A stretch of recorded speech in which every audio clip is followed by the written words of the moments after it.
Rachel Reeves remains a contentious figure in UK politics, balancing between her role as a cornerstone of Labour's economic credibility and a lightning rod for criticism, and it's possibly in Keir Starmer's interest to keep her in place, whatever, however unpopular she might be, because she becomes a deflection from the concerns about his popularity. Downing Street's confirmation that she will remain Chancellor, therefore, until the next election comes in the middle of rising borrowing costs, inflationary concerns, and Conservative jabs about Labour's economic strategy, or perceived lack thereof. And the question looms, is Rachel Reeves an albatross Sir Keir Starmer has now slung around his neck, or is she a necessary figurehead of fiscal discipline or ill-discipline for a Labour government seeking legitimacy or an excuse to continue? Reeves faces mounting challenges, not least because of a stagnating economy, which seems to be her fault, the spectre of rising gilt yields, and a pound underperforming against major global currencies, and her fiscal strategy, underpinned by a promise to balance day-to-day spending with tax receipts by 2029, looks increasingly perilous. Analysts such as those at UBS Wealth Management warn that waiting for market pressures to dissipate is untenable. Without proactive measures, Reeves risks not only her credibility with investors but also the Labour government's economic standing. And these pressures expose a fundamental tension in Labour's fiscal platform. Reeves' spring statement is expected to introduce spending cuts phased over 5 years, politically fraught territory that could test Starmer's promise to blend economic pragmatism with progressive ideals. And you've got to remember that she said there wouldn't be a spring budget, but there may have to be now.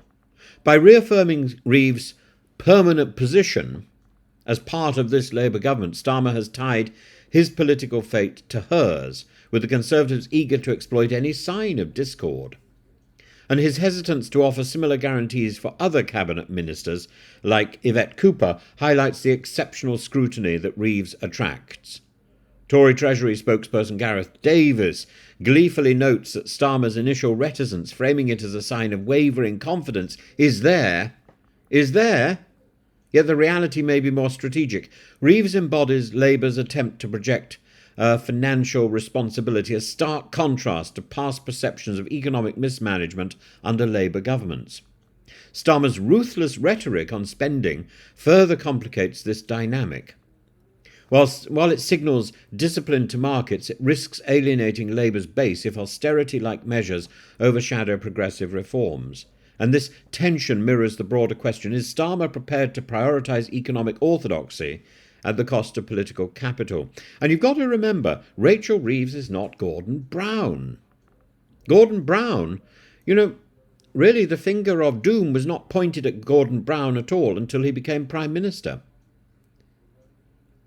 There are people jabbing their finger both at Rachel Reeves and at Keir Starmer. For now, Reeves is less an albatross than a symbol of Labour's calculated pivot to fiscal rectitude. But her ability to navigate the treacherous waters of rising yields and stagnant growth will determine at what point she becomes a liability, rather than a rhetorical feature. Should Reeves falter, Starmer may find himself similarly weighed down with whispers of her being an electoral liability, morphing into questions about his own leadership. And speculation over Starmer's longevity as Prime Minister, despite Downing Street's insistence that he will remain until the next election, is similarly reflective of the pressures that Labour faces. While whispers of internal discontent are inevitable, Starmer's position appears secure, barring catastrophic mishaps. His focus will remain on demonstrating that Labour can balance fiscal discipline, financial discipline with meaningful reform, leveraging Reeves' role as both a shield and a symbol. And his full-throated backing of Reeves today reflects his broader strategy. Labour's success hinges on convincing both markets and voters of its economic competence, and whether Reeves' stewardship becomes an enduring asset or an unbearable burden depends on her ability to weather immediate pressures and deliver a credible growth strategy. For now, both her fate and Starmer's are intertwined. An albatross, perhaps, but only if Labour's ambitions begin to sink further than they've already sunk. At the moment, Keir Starmer is paddling. But what if that paddle turns into a desperate treading of water as he sinks beneath the surface? What if?